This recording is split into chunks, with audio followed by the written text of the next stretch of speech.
Football খেলোয়াড়দের স্মৃতির উদ্দেশ্যে একদিনের নকআউট টুর্নামেন্ট অনুষ্ঠিত হলো কুমারগঞ্জে।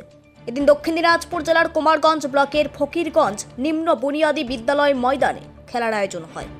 ভারত বাংলাদেশ সীমান্তবর্তী এলাকায় এই ফুটবল টুর্নামেন্টটি ঘিরে সাধারণ মানুষের ভিড় উপচে পড়ে।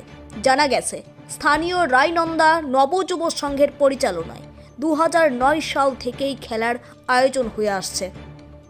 প্রতি বছর স্বাধীনতা দিবসকে সামনে রেখে এবং ফুটবল খেলোয়াড়দের স্মৃতির উদ্দেশ্যে একদিনের নকআউট ফুটবল টুর্নামেন্ট অনুষ্ঠিত হয়।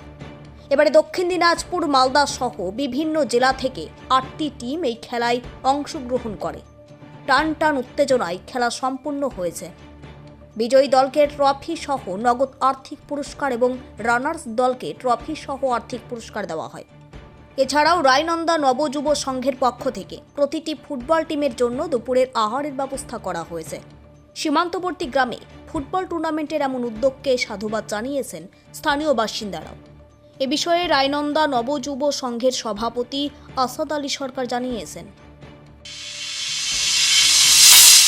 আমাদের এই খেলাটা আমরা বিগত দিনে আমরা খেলতাম এই মাঠে এবং অনেক জায়গায় খেলে আসতাম। তারপরে আমাদের এই জায়গায় আমরা রায়নন্দা নবযুব একটা সংঘ স্থাপন করি। সেই সংঘের পক্ষ থেকে আমরা মোটামুটি 2009 সাল থেকে এই খেলা চালু করছি।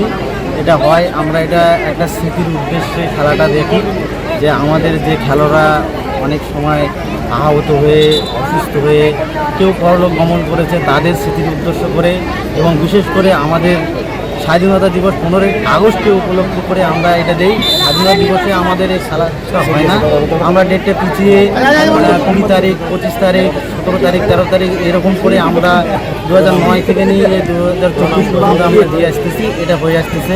আমরা প্রত্যেক বছরে 8 টিমের খেলা দিই এবং নগদ থাকে এবং সেটা আমরা নিজের চেষ্টায় নিজের উদ্যোগে এবং আমাদের এখানে সব বাইরে টিম আছে, বিভিন্ন ডিস্ট্রিক্ট থেকে আসে। মালদা ডিস্ট্রিক্ট প্রাইজের ফ্রিতেই খাওয়া দাওয়ার ব্যবস্থা থাকে এবং প্রাইজের ব্যবস্থা থাকে। সেটা আমরা আমাদের কমিটির তরফ থেকে আমরা সেটা বহন করি। আমার নাম আসাদ আলী সরকার।